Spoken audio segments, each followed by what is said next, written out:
but also fickle. It surges and it dips. It expands and it contracts. Respect, however, is a discipline, a daily practice, a choice to honor the dignity of the other, even when emotion is tired, even when affection feels strained. Respect holds the bond steady when passion alone would crack. It shows up in tone, in listening, in refusing to belittle, in choosing restraint over cruelty. Without respect, love can curdle into control. Affection can twist into manipulation. What began as devotion can collapse into resentment. Respect is not decoration. It is the foundation stone. Remove it, and the structure will not stand. Respect is not simply politeness. It is protection. When I respect you, I protect your humanity, even in disagreement. I guard against the temptation to weaponize your vulnerability. I refuse to use my knowledge of your wounds as ammunition. And when you respect me, you do the same. Together, we create a container, strong enough to hold even our hardest truths. Respect does not erase conflict. It dignifies it. It ensures that even when we struggle, we do not strip one another of worth. In mediation, I often witness a turning point. Two people at odds, frustrated, weary, and then one says, "I still respect you." The air shifts, the ground steadies, because respect is the tether that keeps the connection alive, even when emotions threaten to tear it apart.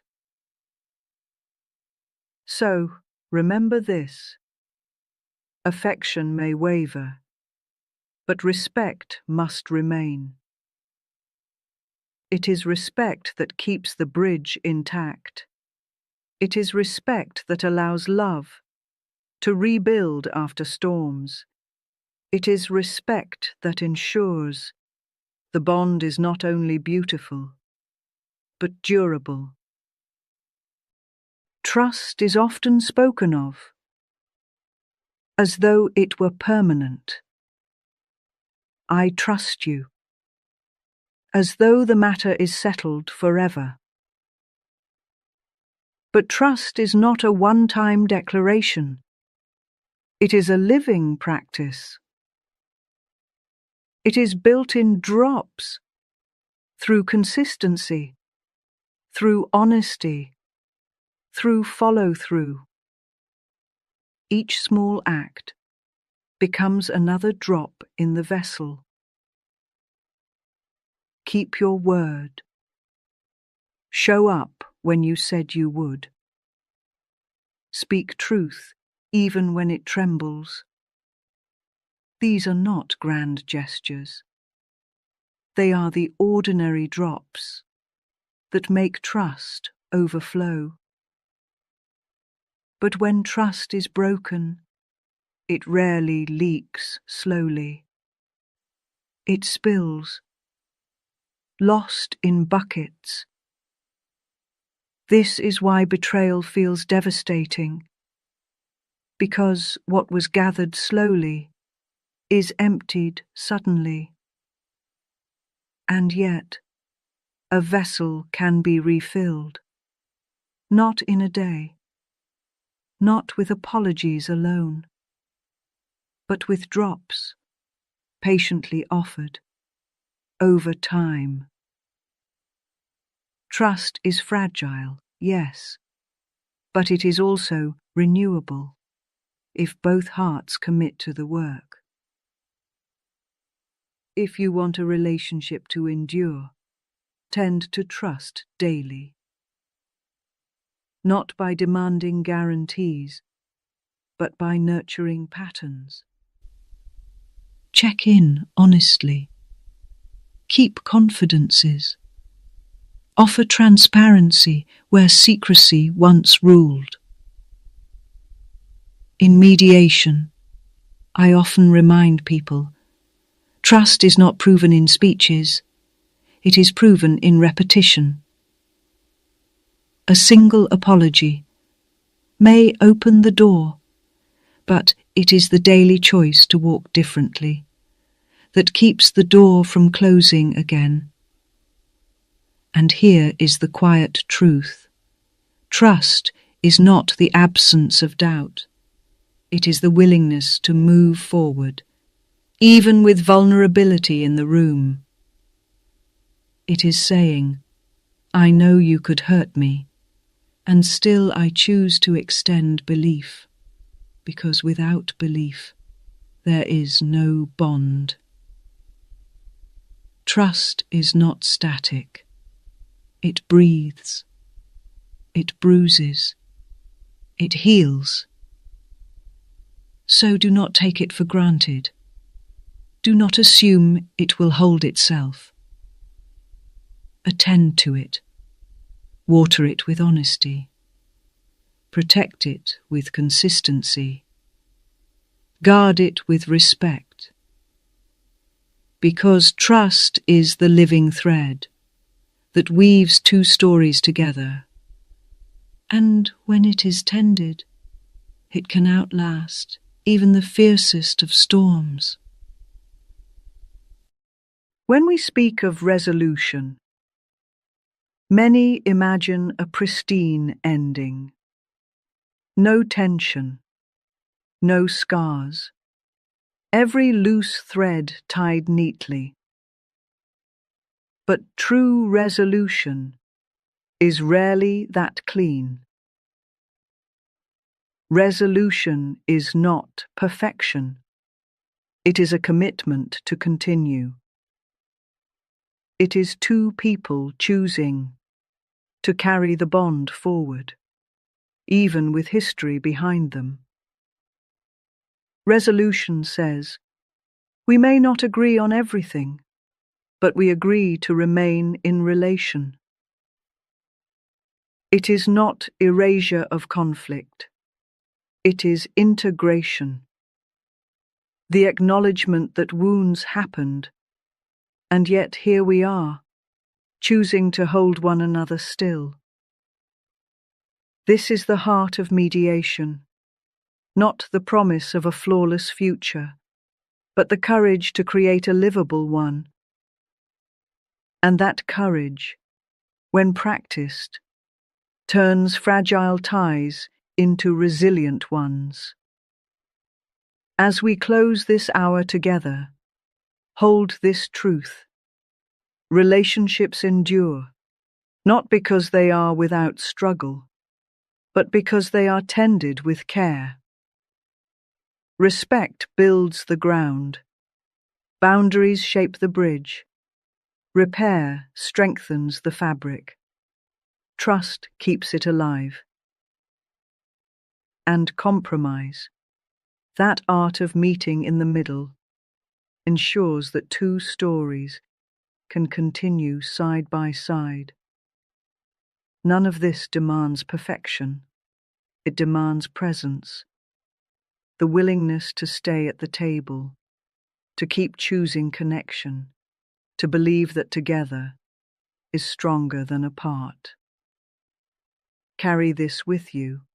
Resolution is not a destination.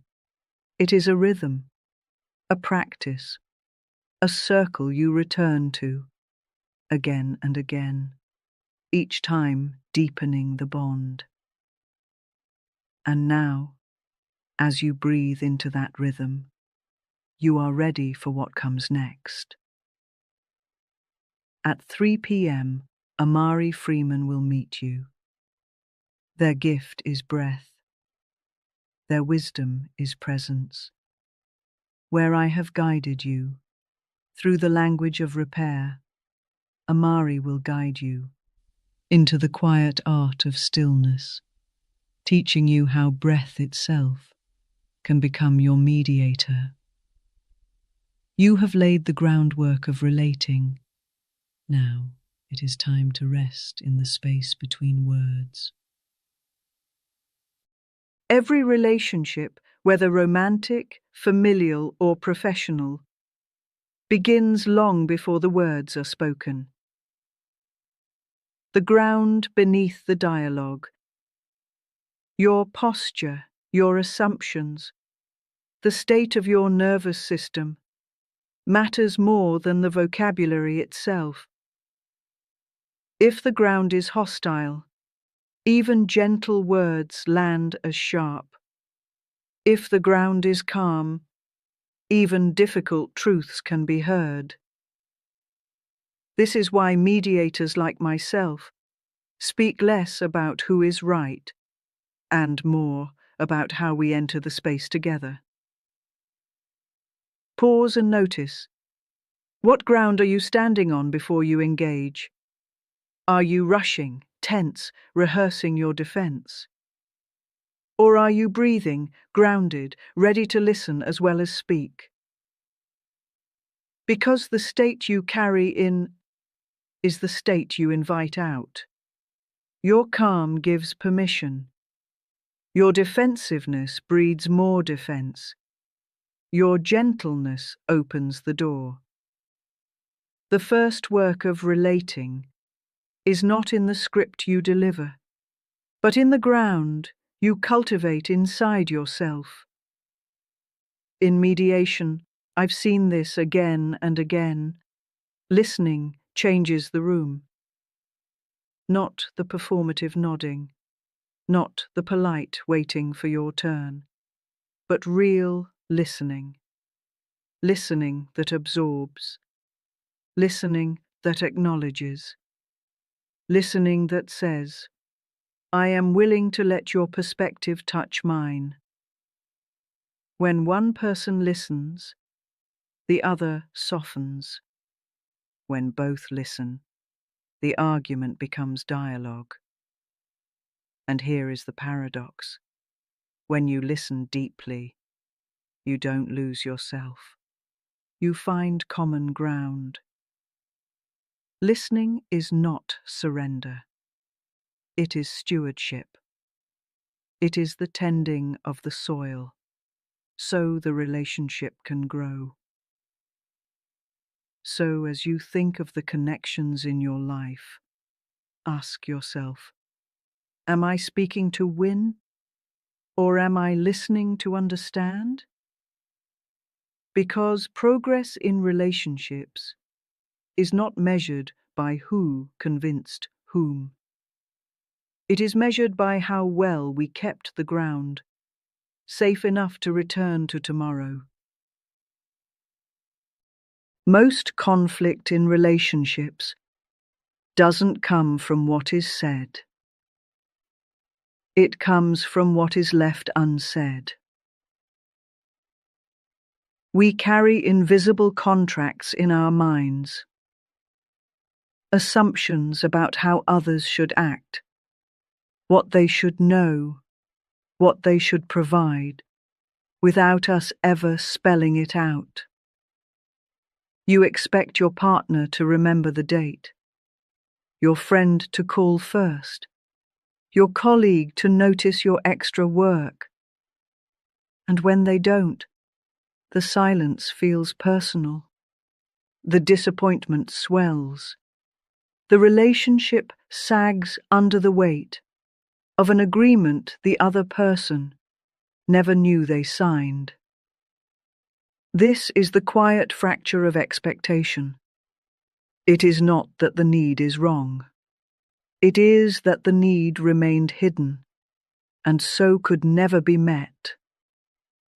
Unspoken expectations are heavy, heavier than most spoken demands, because they invite resentment, without offering resolution. So the question becomes, are you willing to speak the contract aloud? Are you willing to say, "This matters to me"? That is where mediation begins, not with judgment, but with the courage to name what has lived in silence. When we fear speaking expectations, we convince ourselves that silence is safer. If I don't say it, I won't seem demanding. If I stay quiet, maybe they'll notice on their own. But silence does not protect connection. It corrodes it. Clarity, however, though vulnerable, though sometimes awkward, protects the bond. Clarity says, "I value us enough to risk honesty." It invites repair instead of quiet resentment. You cannot control whether the other person agrees, but you can free yourself from the exhausting game of waiting to be guessed. And often, when you risk speaking plainly, you find relief on both sides. They are spared the pressure of deciphering you. You are spared the loneliness of being unseen. This is not weakness. This is strength in its most relational form. To be clear without cruelty, to be honest without hostility. Because relationships flourish not in perfection, but in clarity, not in guessing games, but in the brave work of speaking what is true. Many of us fear conflict, as though it were the death of connection. We imagine that if voices rise, if tempers flare, if we disagree openly, the relationship will crumble.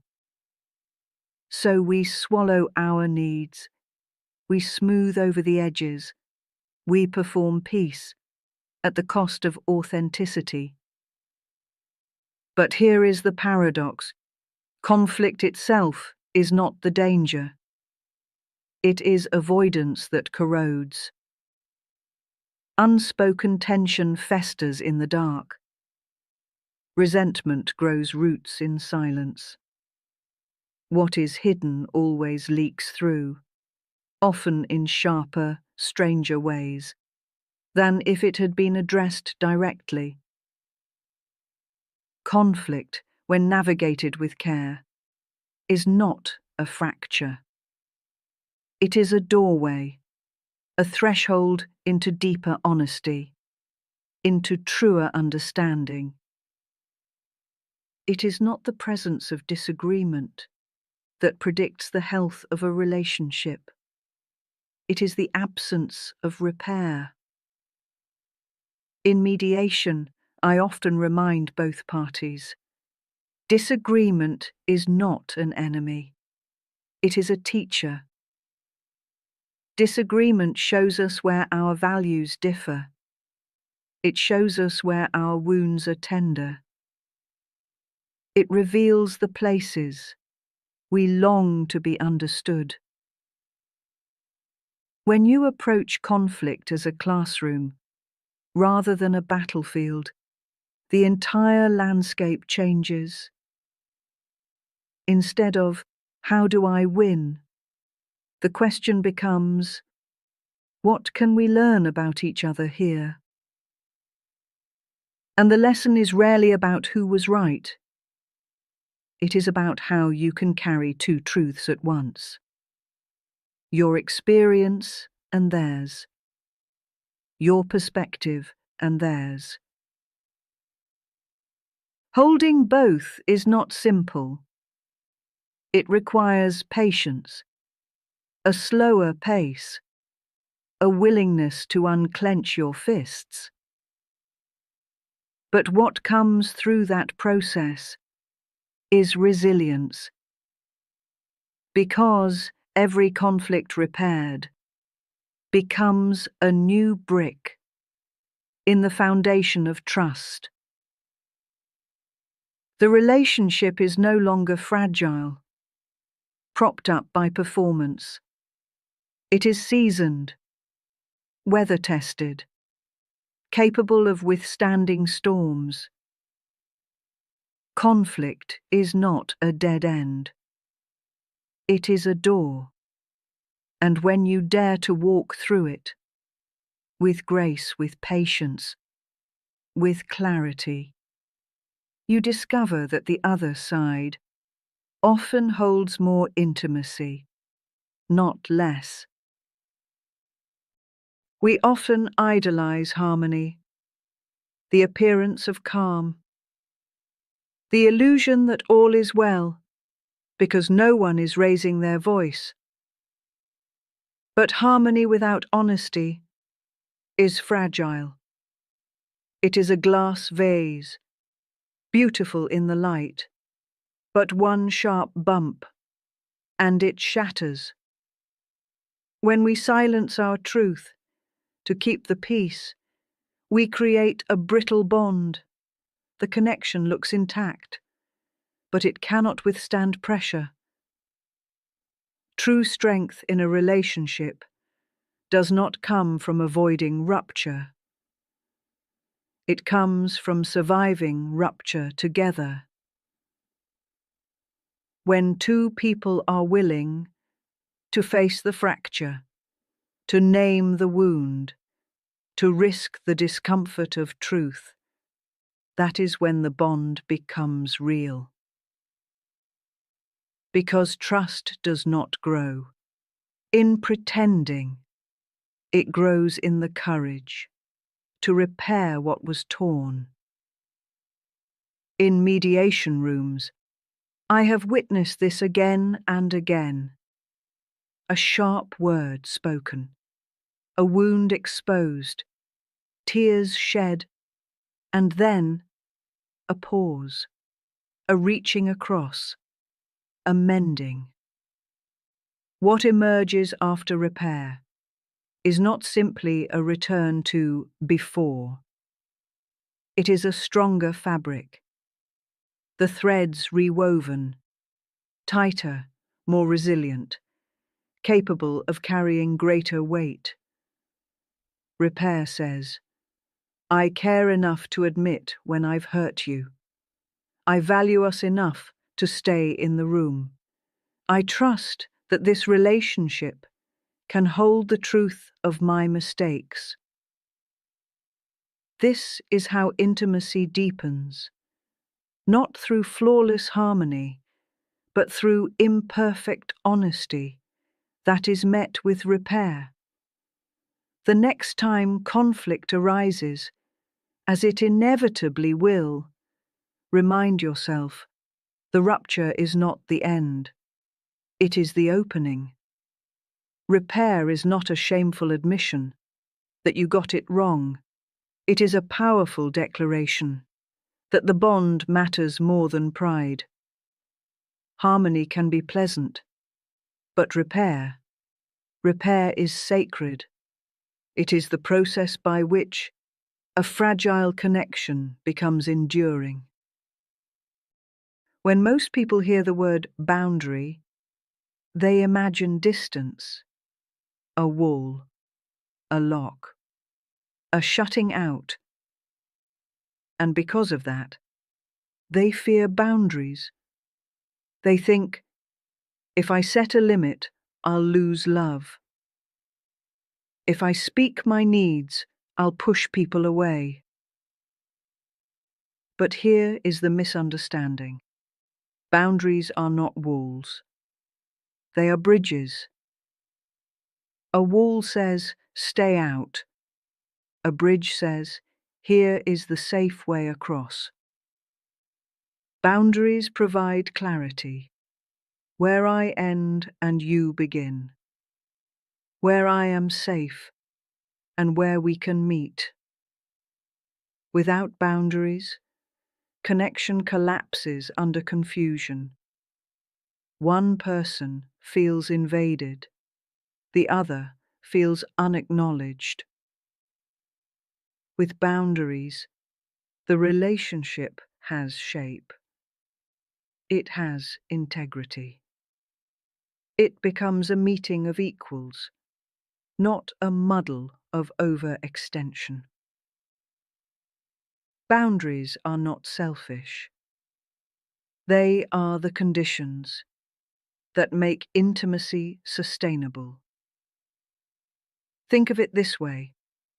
When you draw a boundary, you are not saying, "I don't want you." You are saying, "I want us to meet in a way that honors both of us." That is why I call boundaries acts of invitation. They carve out the safe middle ground where true relating can flourish. A friend who says, "I can't talk after 10 p.m., but I'd love to speak tomorrow," is not shutting you out. They are inviting you into a healthier rhythm. A partner who says, "I need time to process before continuing this conversation," is not abandoning you. They are making sure the bridge does not break under strain. Boundaries protect energy. They protect respect. They protect the very bond that might otherwise collapse under unspoken resentment. So let this truth settle in you. Every no you offer creates the space for a more meaningful yes. Boundaries are not endings. They are beginnings. They are the structures that allow relationships to endure with strength and grace. When tension rises, avoidance often feels like relief. You change the subject. You busy yourself with chores. You smile politely and tuck the discomfort away. In the short term, it feels like peace. But avoidance does not dissolve conflict. It merely buries it alive. And what is buried does not stay still. It ferments. It seeps through tone, through small resentments, through distance that quietly grows. Avoidance is like sweeping broken glass under the rug. It may disappear from view, but step there tomorrow, and you'll bleed. So while avoidance feels safer, it is not safety. It is delay. And delay compounds the cost. The alternative to avoidance is not cruelty. It is courage. To say, "This upset me. This doesn't work for me. This hurt." Not with malice, not with theatrics, but with clarity, with calm, with the intent to preserve, not punish. Facing the truth together is an act of care. It tells the other person, "I value this bond enough to risk discomfort for the sake of repair." And when you practice this, the relationship changes texture. It becomes less brittle.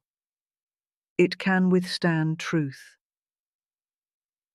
The cost of avoidance is accumulated resentment. The gift of honesty is renewed trust. So ask yourself, where in your life are you avoiding a necessary conversation? And what would it mean to risk honesty there, not to win, but to protect the bond itself. Because avoidance will cost you, but truth, even when tender, even when imperfect, is the only currency that keeps love in circulation. Far too often, we treat compromise as surrender, as though the one who bends has lost. But compromise is not losing. It is choosing.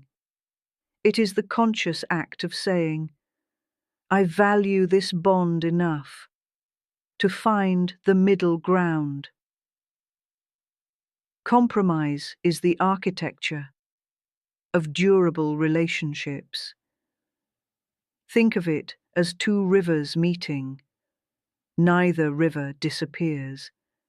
They flow into one another, carving a new channel that carries both currents forward. Yes, it requires adjustment. Yes, it requires humility.